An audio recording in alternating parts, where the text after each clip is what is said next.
just before the Gallipoli campaign. These are Anzac soldiers, Australians and New Zealanders. Can you see the background? This is where they were training. They're sitting on the side of the Cheops Pyramid. Remarkable picture. The idea for, of course, the First Lord of the Admiralty, Winston Churchill, had the idea that the British could sail up the Dardanelles, they could sail through Istanbul, through the Bosphorus, and then they could hit Germany and the German allies from the soft belly, underbelly, which would have been from the Black Sea. That was the idea. Well, it didn't quite go that way. In Austin's wonderful book, he has my grandfather in it. At the end of the book, the index shows my grandfather appearing once. It's a bad index because as I read it, it keeps appearing again and again. Austin says 5 times. Well, pages 26, 27, 28, 29, when they were getting in trouble, mostly. Well, he starts in his introduction with this remarkable anecdote. He's Ataturk from the, I guess, from the 50th Division, comes upon the retreating Turkish soldiers, and they're screaming, "İngilizler, İngilizler."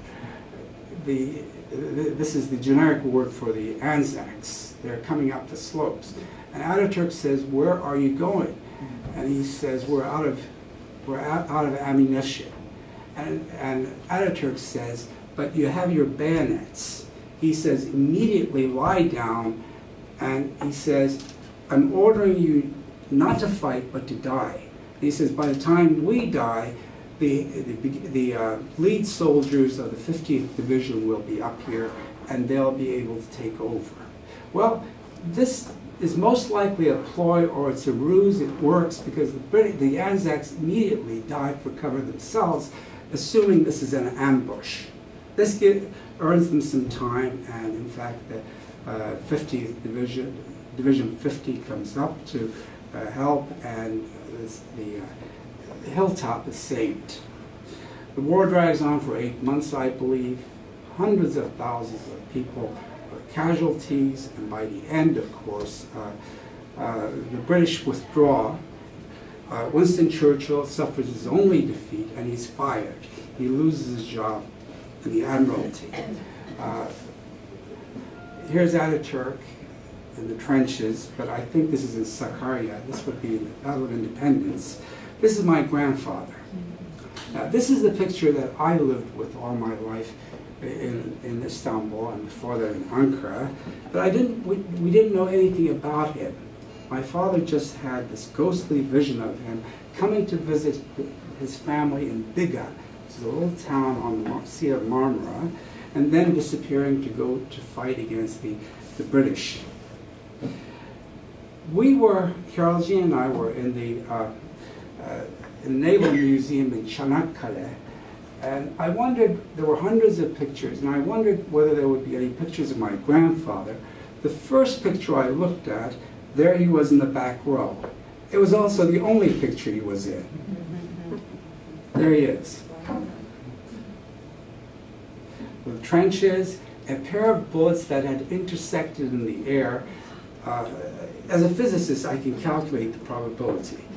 It's astronomical. It could be 10 to the minus 40. It's so unlikely that 2 bullets traveling 1,000 kilometers per second, 1,000 meters per second, would actually collide in midair like this.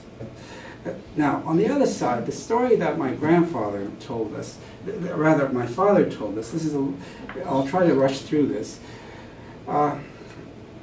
My grandfather on the other side was a physician. He trained here, and in 1915 married my grandmother, who was 15. That's my grandmother on the right. There they are, wearing clothes of the period.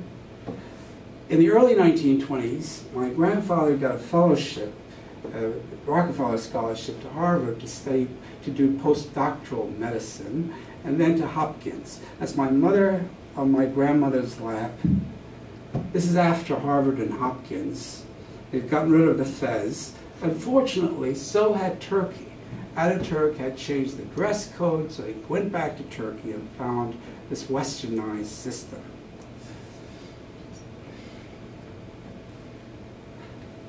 In 1930, after Ataturk had become president, one of his assistants, a Yaver, appears and he says, "We've received a letter from the Australian mothers. They would like to come and visit their sons, the graves of their sons." Ataturk muses, what do I tell these people? And the young man says, why don't you tell them that if they ever come here again, we'll break off their legs. Ataturk says, I can't do that. And he sits down and writes this incredible message to the Australians. Those heroes that shed their blood and lost their lives, you're now lying in the soil of a friendly nation. Therefore, rest in peace. There's no difference between the Johnnies and the Mehmets to us, where they lie side by side in this country of ours. Since then, the Australians and the New Zealanders have been kindred spirits with the Turks. In fact, during the battle in Gallipoli, they came to admire and respect each other. They would often come out of the trenches and share a smoke. It's said that the Turks would throw packages of cigarettes that they would put together, and they might have known that smoking was not good for your health. The Australians would throw tins of meat. The Turks would taste them and throw them back. British cooking. This is someone who was not a hero in my family. There's Ataturk during his farm reforms, but I do have to speed this up.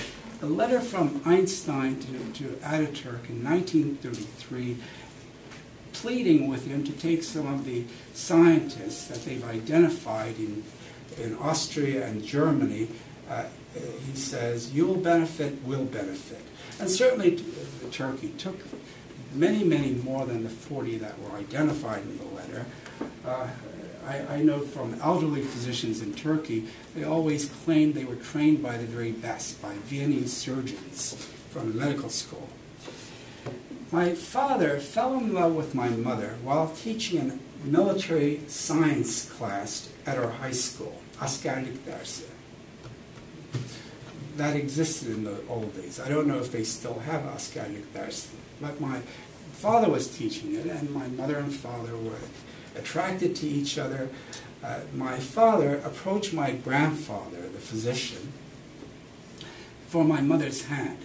And the story says that my grandfather said, I'm impressed by your Western ways, coming directly to me and not sending an intermediary for my daughter's hand. But he said, I'm nervous about sending my only daughter to a military man who might get killed fighting against the Russians one of these days. I'm going to have to think about this. My grandmother said, why don't you write to your mother? There's a tradition in old Turkey where the grandmother gets a letter and it says, sleep over this and tell us the next day. There are three candidates for our daughter's hand, an engineer, an architect, and a young officer, and this is what she has to sleep over. Meanwhile, my grandfather still has his reluctance, his doubts. My father, when he first went to the academy at the Kulele, had graduated at the top of his class and had met Ataturk.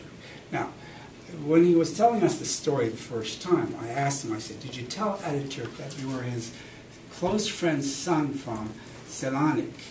And he said, no, I couldn't tell him because it would have changed my career. I would have gotten an advantage from this. So he said, I couldn't tell him.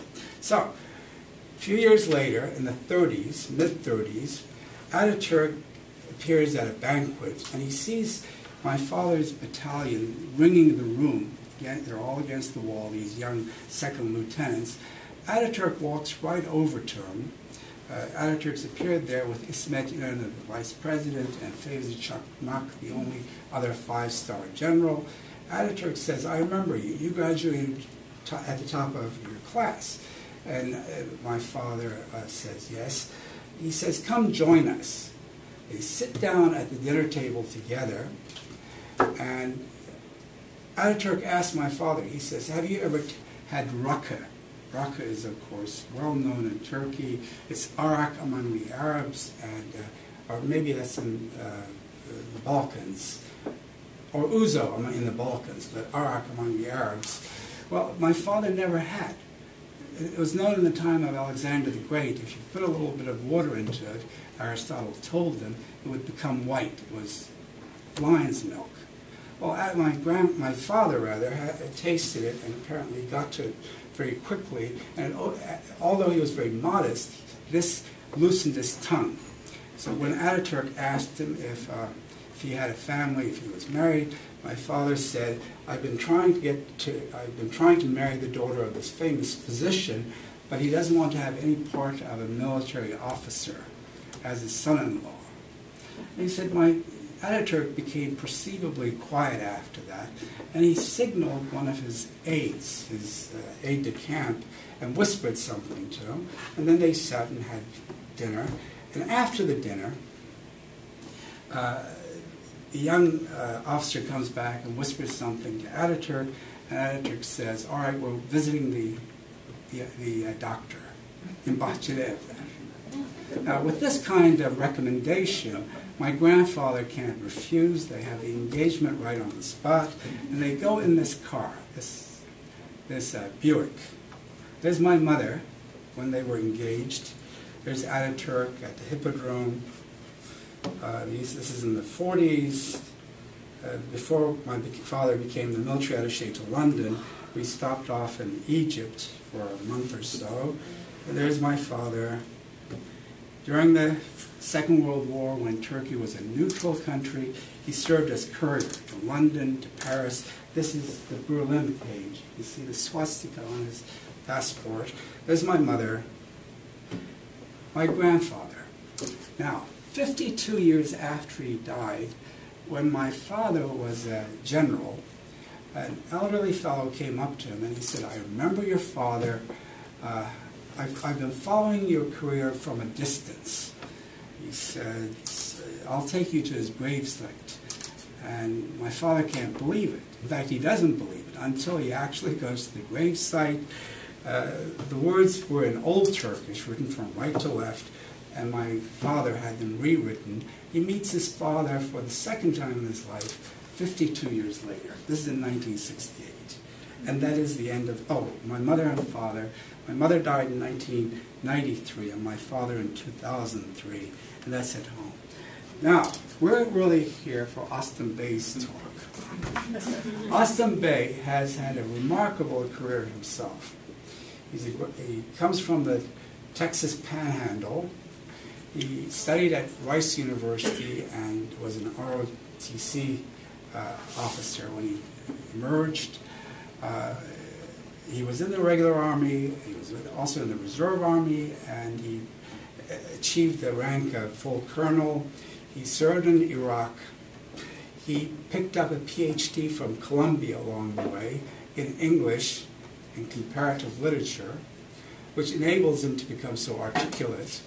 The book is superb. It really is superb, and it's written by the foreword is by Wesley Clark, who I've admired for many years. So I do recommend it very highly. Let me turn the podium over to him. And rather than leave this picture up, let me leave this as the background.